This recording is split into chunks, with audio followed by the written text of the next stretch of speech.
So, for those of you that stuck around and thought, sweet, this is one of those, one of those venues where, as the day goes on, the speakers will get better. You might as well just get up and be a big cock and leave now. It's for fuck's sake. Secondly, I come from a very dodgy home. I've never heard the word fuck used so many times in a single day. Okay. And thirdly, whose fucking bath mat is this? Because it's getting a bit excessive.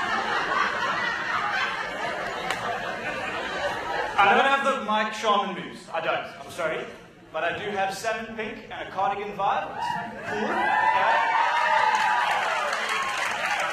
That's the Cape Town way. Tuck in your shirt, find some sleeves, button it up. Take care of yourself. You are your brand.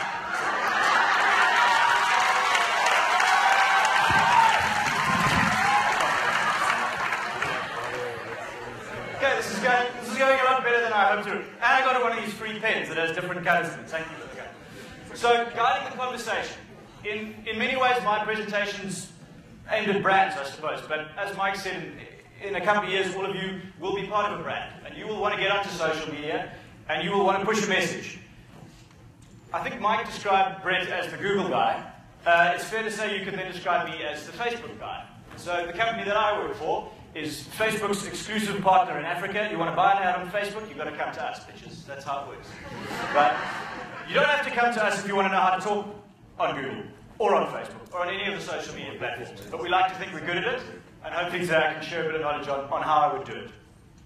Now, in many ways, guiding the conversation in social media is the key to winning in the social media space. You go into social media as a brand, as a person, as one and the same, a brand and a person, to engage with people, to have conversations. Hi, I'm the Standard Bank Group. Who gives a shit? Seriously. Hi, our bank has an amazing service that can do X, Y, and Z and save you money. That's interesting. I'd follow your brand. Who the hell wants to follow a cement brand? The other day I got asked to do a social media strategy for a toilet cleaner. That was fantastic, until I realized that I had to come up with an intelligent idea. And the only answer was, well, maybe you shouldn't be on Facebook because you have a shitty brand. Social media inherently is different. It's the bird on the left, or the right, depending on how you stand. Because social media is the one marketing medium where it's a two-way conversation. You can't say to a print ad, "Cuck." It says, "Our product is great." Yes, it is. It's not the next ad. On the next page, it's not something from a user saying, no, I use this product, it was shit. You can go on Facebook and say, our product is amazing. The guy below goes, it's bloody useless. What do you then do as a brand? How do you market it? And that's you. I'm Mike Sharman, I'm funny. No, you're fucking not. You're crap. I've seen your jokes before. He's got to respond to that stuff. And he does. I'm sure he'll do it in a very funny way. But when you get into the social media space, you need to realize that people can hijack your agenda. You can go in thinking you're going to do one thing, and come out of it in a very, very different space. And in the social media space, it's not a box-ticking option. I've got a Twitter account, we have a Facebook page, multiplied by a LinkedIn profile, bam! Like social media is fucking wax, bro, it's gone. We're done. It doesn't work like that. You've got to engage with people and continually work and change the way you do things. Having said that, before you get involved, you need to know exactly what you want at the end. I'd be smiling as well. You need to know exactly what it is you want out of the social media space. So if you put up a post or a status update, think about the ramifications of that. What does that mean to your brand? What does that mean to the people that follow you? My brand is cool. Fucking who cares? What is brand? You need a very clear agenda. I'm going to tell you now that that's going to change, and people are going to change the way that you thought you were going to do it, but before you get in there, you've certainly got to have a clear goal in mind before you begin. In the social space, I'll let you read that because everyone's reading, apart from that girl who's talking, but he's good looking, so that's fine. Set the expectations. So social media, it's up to you. It's on 24/7. Everyone's got BBM or WhatsApp or Facebook on their mobile phones. But as a brand, I don't have the time to employ some dickhead to sit in the office on a Saturday night to respond to some guy going, I can't taste the flavor of your chewing gum. Who cares? So set an expectation up front. If you're a bank, if you're a financial services industry, which is in the industry that I work in, people expect you to be able to come back to them if they have a complaint between 9 and 5. Maybe lay it out to them. Look, guys, there's no one in the bank on a Sunday morning. Don't come to me with a very specific complaint and expect me to be able to turn it around in seconds. So certainly before things happen, you need to realize that you need to set those expectations. You need to also empower that persona. So I'll give you an example of two brands that do it really well in the space. FNB Bank. They've got a guy, RB Jacobs. It's a series of people. It's a number of different people, but they have a little persona. That persona happens to run the Twitter account. But if you've got a complaint, that persona has the power within the FNB Bank to ring someone up and go, Mike Sharman's bank account's been closed because he's been buying cocaine and hookers all weekend in Cape Town, and he needs to get an overdraft. And they'll go, not fucking Mike Sharman. But if it was someone else, they would say, right, how can we help the guy out? So the person that runs that social media space is important. And that leads us on to the next. I'm not really sure what it was that I put the slide up for. It's a good slide. No, interns. Interns are good for a lot of things.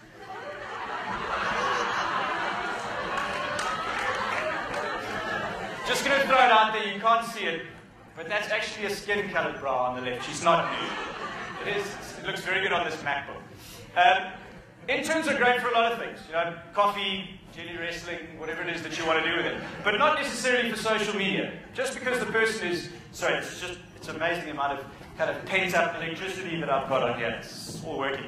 But interns are good for a lot of things, but not necessarily social media. They need to be able to be empowered. You want something to happen through a social media space, make sure that that intern is able to do things for you. And if you're in this space, add some value. Okay, don't sell a rubber band that promises to make me 6'5". It's just not going to happen. Okay, it's not going to make me fatter, it's not going to make me stronger.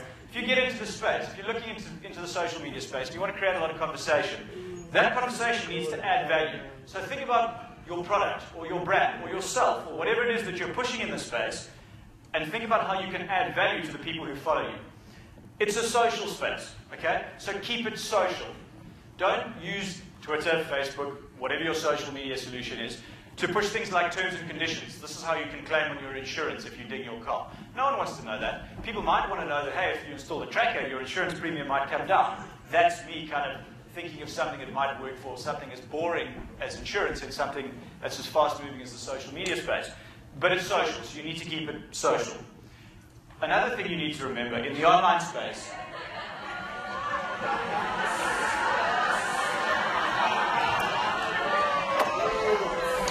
don't assume I haven't said anything yet.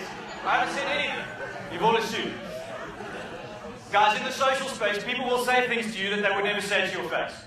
And it's unbelievable how they'll do that. You go on Twitter right now and see the people that are abusing me for this. You don't know me. Who are you to call me an evil, sadistic bastard who's got, no scruples? I read a tweet the other day to Vodacom. Guy didn't like his Vodacom reception. He said to the Vodacom Twitter account, at Vodacom, die and eat a bowl of AIDS baby penises. That was his comment. That's what the guy said to him online. You tell me, if he was standing in front of a customer relations person and said, look, I'm sorry, your 3G signal dropped, would the person say that? Absolutely no way. So you need to be tough in the social space and realize that people are going to come hard at you because you've created a little forum for them to come and talk to you. Be careful what you ask for because you might just get it. And it's something to remember. So to keep it fairly short, there's 5 things I'd like you to kind of take away from this. And it's as much about brands as it is about people. So if you're in the social space as a brand, these are good for you. If you're a person looking to get into the social space, I think it's relevant for you as well. Before you go there, make sure you're welcome. Okay? You can do the best you possibly want, and someone will find a way to make it not about you. If you're a cement brand or a toilet cleaner, is a Twitter profile really going to help you?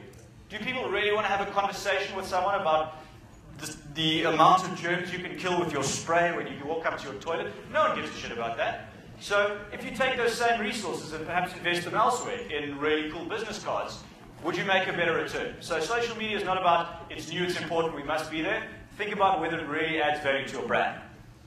Secondly, it's important that you see conversation rather than push whatever your ideology is. You're an insurance company, don't constantly tell people that they should be driving safer, covering things, not to lie on their claims forms. Think about something that's engaging. Think about a conversation that people may or may not want to have with a brand, and go from there. Obviously, you need to plan every scenario. So Google this, it's very funny. You need to plan every scenario. So you can go in there with a plan and say, this is how we're going to engage with people in the social space. And within a day and a half, the way your brand has gone and the way the conversation has gone is completely different. So before you get out there, you need to think about all the different ways in which the social media connectivity could go, and you need to be able to adapt. If it's higher grade, and this I suppose really applies to brands more than a lot of people in this room, take it offline. Okay, so if someone comes to complain about a product or service you sell, my car's not working, the alternator in the starter converter doesn't work. No one wants to see a conversation between a brand and a person about, please take it into this such and such a garage and get the following things done. Take it offline. Hey, hell of a sorry ship's gone down. Please can we contact you via email? Give us your email address, your telephone number. We'll react accordingly. But once you do that, make sure people then know. Glad we've sorted out all your problems. How can we help you? And lastly, I think this is a social kind of rule. You know, fear does lead to the dark side. So if you're sitting around now, I really didn't think they would get more of a laugh than a couple of the other ones, but perhaps I've pushed it a bit far. If you know you can add value, and you know you have the resources to be able to respond to people in real time, to be able to help them out, why not go for it? Social media is about learning. It's about getting things wrong. It's about changing it and starting it again. And if you're sitting back and saying, listen, I'm a bit concerned about whether this is going to be good or bad, then you're in the wrong space. Get out there. Don't be afraid to fail. Don't be afraid to learn. And push straight through. That's it from me. Thanks very much.